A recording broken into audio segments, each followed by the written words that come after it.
తెలుగు పద్యం, తెలుగు తేజం, నన్నయ్య నుంచి నా దాకా తెలుగు పద్య ధారావాహికకు స్వాగతం. తెలుగులో ప్రబంధ యుగము నన్నెచోడులతోనే ప్రారంభమైంది. నన్నెచోడుడి యొక్క శైలి ఎలాంటిదో అతని మాటలలోనే తెలుసుకుందాం. సరళముగాగ భావములు జాను తెలుంగున ఇంపు పెంపుతో వీగున. సరళముగాగ భావములు జాను తెలుంగున ఇంపు పెంపుతో వీగున.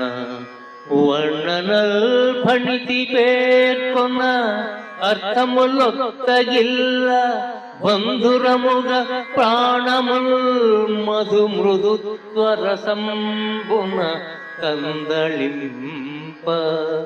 అక్షరములు సూక్తులార్యులకు కర్ణరసాయన లీల గ్రాలగం. కర్ణరసాయన లీల గ్రాలగం.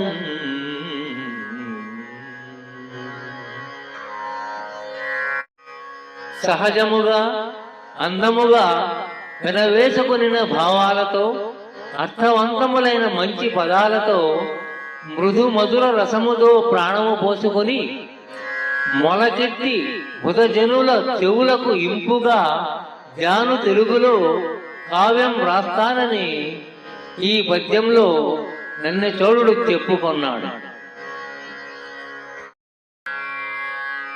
నన్నెచోడుడు తాను చెప్పిన విధముగానే కుమార సంభవం కావ్యాన్ని రచించాడు.